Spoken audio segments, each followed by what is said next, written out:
Hello, my name is Cindy, and I am one of the children's librarians at Portland Public Library in Portland, Maine. And today we're going to do a learning video about coral reefs by Gail Gibbons. I'll show you the back of the picture too. This is the first image. It's so pretty. Looks like that maybe is a lionfish. Sunlight shines through seawater into a coral reef. The reef is an underwater world of brilliant colors and strange shapes.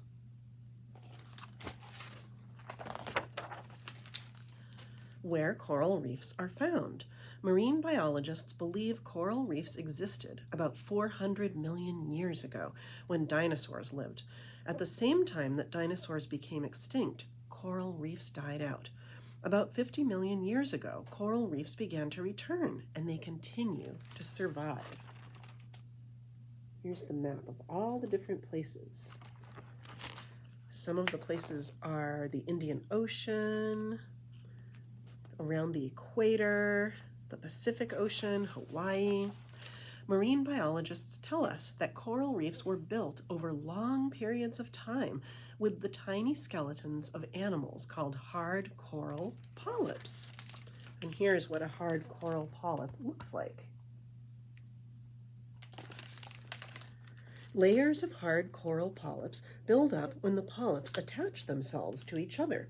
When they die, their skeletons form coral rocks, the hard base of a coral reef. More living polyps continue building on top of the hard base, forming beautiful coral reefs teeming with life. And here's the living coral.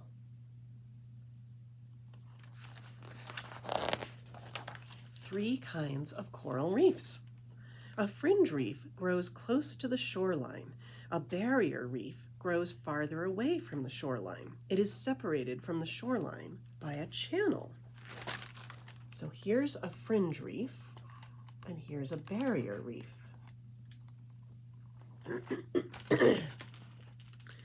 An atoll is a ring or a part of a ring of coral surrounding a lagoon. Look at this.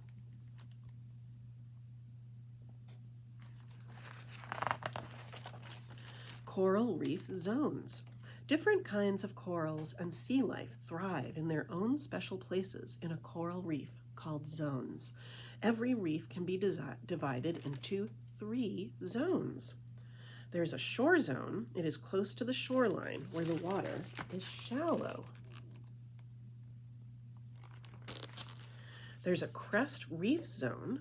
It is farther off the shoreline where the water is the most shallow, right here. And then there's a fore reef zone. It is farthest away from the shoreline, where the water is deeper than the other zones. The amount of sunlight and the motion of the sea vary in the 3 different zones of a coral reef. Sea life is most abundant at a depth of about 30 feet, or 9.1 meters of water. How coral reefs grow. At certain times of the year, after a full moon, many corals in a reef release eggs into the seawater. The eggs soon become floating baby corals called planulae.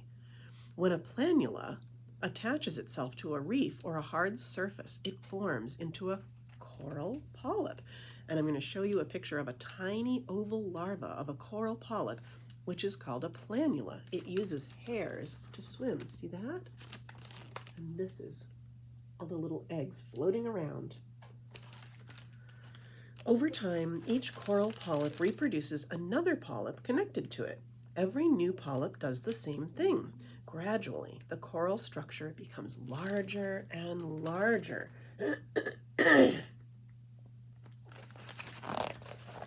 Hard and soft coral polyps. A hard coral polyp. A hard coral polyp is held in place by its hard cup base. Above the base, its body is soft with stinging tentacles surrounding its edge. To protect itself, it will pull its soft body and tentacles inside its hard cup base.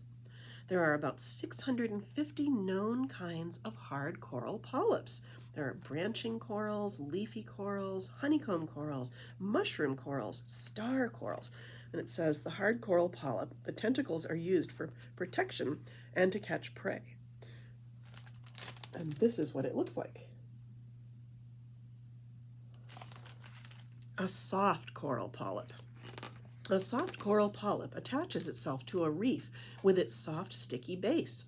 Soft corals have soft skeletons. They build beautiful structures by reproducing themselves. These structures are soft and move with the motion of the ocean. There are about 1,800 or 1,800 known kinds of soft coral polyps. Some of the few that are on this page I'm going to show you are spiral corals, sea whip corals, sea fan corals, sea pen corals, bushy soft corals, and tree corals.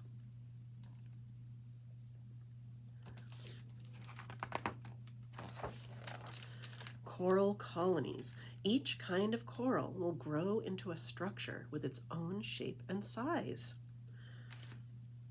They have a massive coral, green soft coral, feather star, yellow, green soft coral. Wow, there are bubble corals. Look at all these different ones. I'll show you each page at a time. Corals are so beautiful.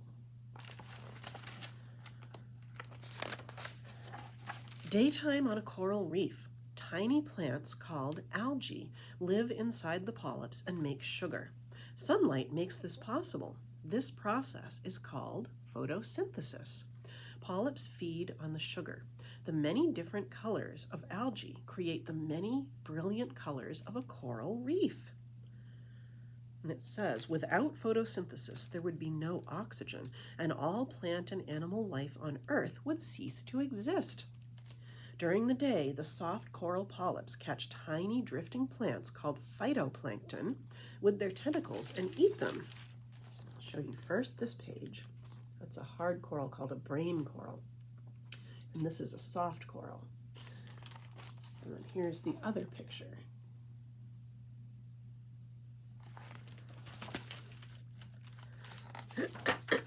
Nighttime on a coral reef.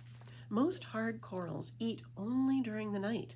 They catch extremely small animals called zooplankton with their tentacles and eat them. The soft coral polyps continue to eat during the night. It says phytoplankton and zooplankton cannot be seen without a microscope. And here's the other picture. And the text says, the reef is colorful during the day, but it is at its most colorful at nighttime when both the hard and soft coral polyps are open. Life within a coral reef. Some animals have different ways to survive in this special environment.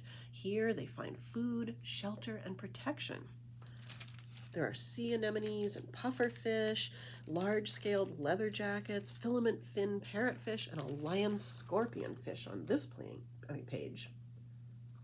On the other page, we have a shark suckerfish eats any leftovers the shark leaves behind. There are hussar snappers that swim in a school, a blue-lined hind grouper, clownfish. Look at all of these.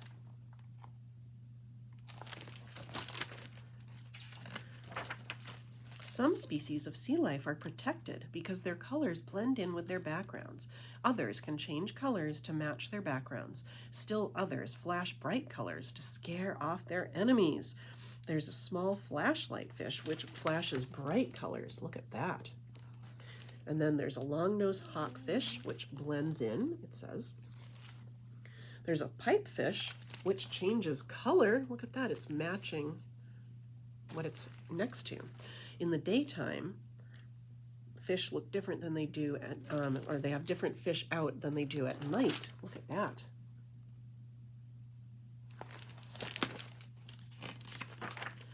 The Great Barrier Reef. The largest coral reef in the world lies off the east coast of Australia. The reef is about 1,430 miles or 2,301 kilometers long. The Great Barrier Reef is so large that astronauts can see it from outer space. The reef has thousands of kinds of sea life. The Great Barrier Reef is believed to be about 15 million years old. Look at all these beautiful different corals and fish. And then over here is the other page.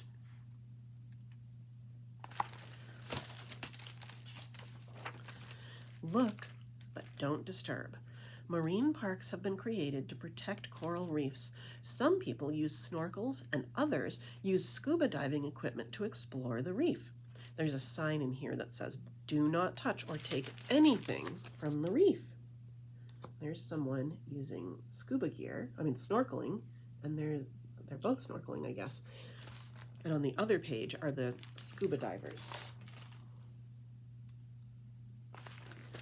And it says coral reefs need to be protected. They actually help reduce global warming by taking carbon dioxide from the air and creating oxygen for all to breathe. Coral reefs everywhere are fragile and should not be disturbed. It says global warming is the rise in the world's temperature, and carbon dioxide is a gas that in large quantities pollutes the air. Many people like to visit sea aquariums to see coral reef exhibits. Coral reefs are among the most beautiful and unusual places in the natural world. It is both fun and important to learn about them.